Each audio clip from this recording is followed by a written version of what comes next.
Good morning, सुप्रभात। स्वागत है आप सभी का हमारे इस चैनल पे। तो आज की इस वीडियो में हम लोग पढ़ने वाले हैं शब्द रचना प्रक्रिया। शब्द का निर्माण किन किन प्रक्रियाओं द्वारा किया जाता है, यही इस पार्ट में हम लोग आज पढ़ेंगे। तो ये पहला है उपसर्ग। तो उपसर्ग द्वारा शब्दों का निर्माण या उनकी रचना किस तरह से होती है, यही आज का विषय है। तो इस विषय को समझने के लिए, उपसर्ग को समझने के लिए वीडियो में पूरे समय तक बने रहिएगा ताकि ये अच्छे से समझ में आ जाए। तो शुरू करते हैं। उपसर्ग। तो सबसे पहले हम उपसर्ग की परिभाषा को देखते हैं। तो उसकी परिभाषा जो है वो इस तरह से है। जो शब्दांश शब्द से पहले, ध्यान दीजिए, शब्द से पहले लगता है, जो शब्दांश शब्द से पहले लगकर उसका अर्थ बदल देते हैं या उसके अर्थ में विशेषता ला देते हैं, वे उपसर्ग कहलाते हैं। देखिए, शब्द से पहले लगता है उपसर्ग। ध्यान दीजिएगा, उपसर्ग में कभी भी जो शब्द होते हैं वो छोटे से शब्द लगे हुए होते हैं जो कि शब्द के पहले लगे हुए होते हैं।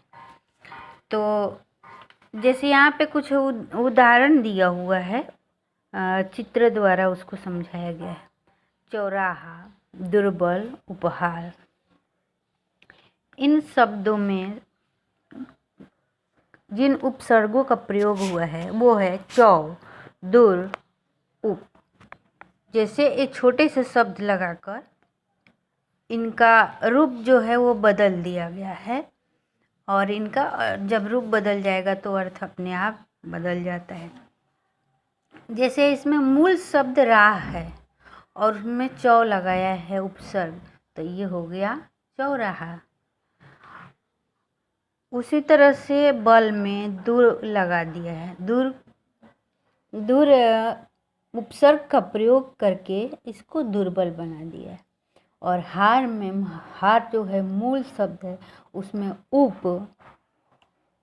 उपसर्ग लगाकर इसे उपहार का रूप दिया गया है।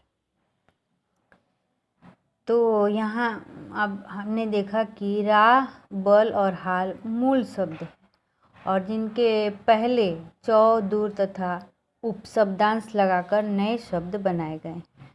इसी प्रकार अधर्म, खूबसूरत, विज्ञान, सुपुत्र आदि अनेक ऐसे शब्द हैं जो शब्दांश से जुड़ने की वजह से एक नया अर्थ प्रकट करते हैं। देखिए किस तरह से धर्म के पहले अ लगाया तो ये बिल्कुल ही अलग अर्थ प्रकट करने वाला शब्द बन गया। सूरत में हमने लगाया खूब, तो खूबसूरत एक दूसरा ही वर्ड बन गया, शब्द बन गया। ज्ञान में हमने वी लगा दिया तो ये विज्ञान बन गया। पुत्र में सुपुत्र यानी अच्छा पुत्र। जैसे शब्द का प्रयोग किया गया, उपसर्ग द्वारा नए शब्द का निर्माण किया गया। तो कुछ उपसर्ग हम लोग इसमें देखेंगे। जैसे सुमार्ग, इसमें मूल शब्द है मार्ग और इसमें उपसर्ग लगा हुआ है सु। अपमान, अपमान में मान जो है वो मूल शब्द है और अप उसमें उपसर्ग लगा हुआ है। फिर है अवकाश, अवकाश में विकास मूल शब्द है और उपसर्ग लगा हुआ है।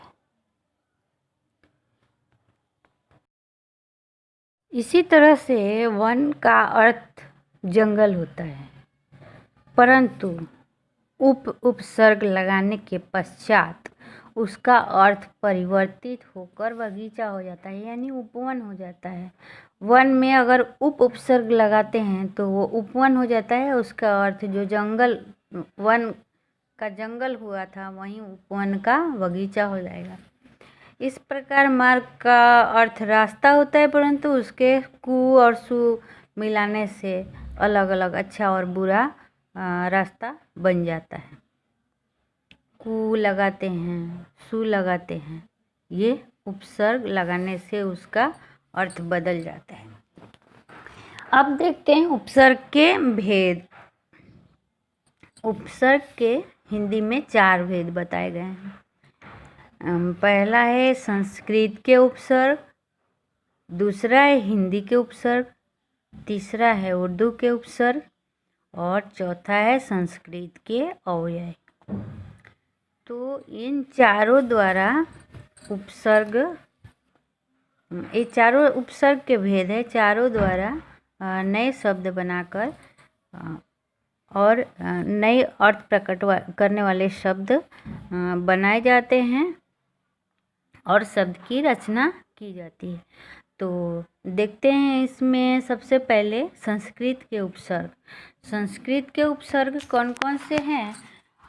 तो वो पहला है अ, आ, अप, अनु, औ, प्र, प्रति, अधि, अति, उप।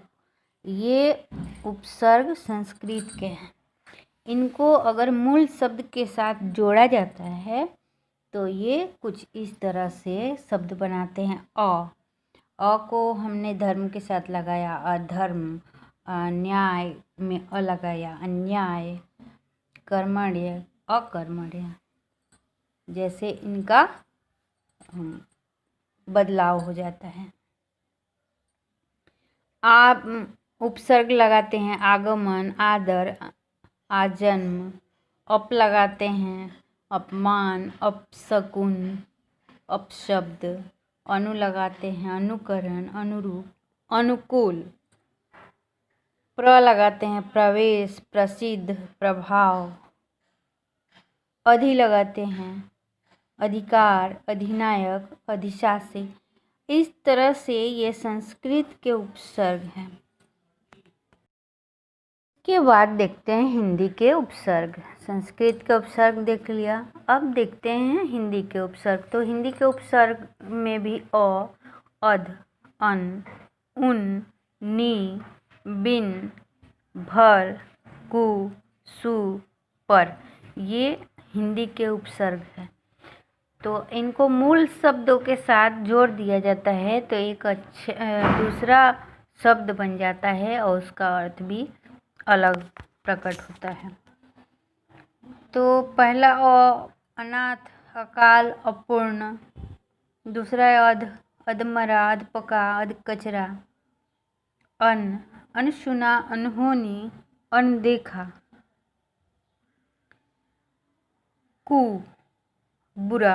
कु का अर्थ होता है बुरा, मतलब कुमार्ग, कुमार्ग, कुपुत्र, कुचाल, और सु से बनता है सुमार्ग, सुपुत्र, सुनयन, मतलब अच्छा या सुंदर। पर यानी दूसरा, परदादा, परनानी, पर कोटा जैसे शब्द का निर्माण होता है। उसके बाद आता है उर्दू के उपसर्ग। उर्दू के उपसर्ग कुछ इस तरह से हैं। बे, बद, कम, ला, ना, हम, गैर, खुश, दर, हर, ये उर्दू के उपसर्ग है।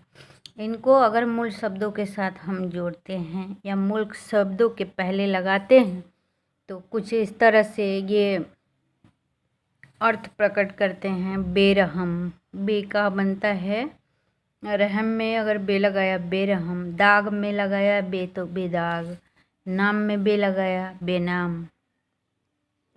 कहने का मतलब है कि ये अलग ही इसका पूरा ही अर्थ बदल जाता है,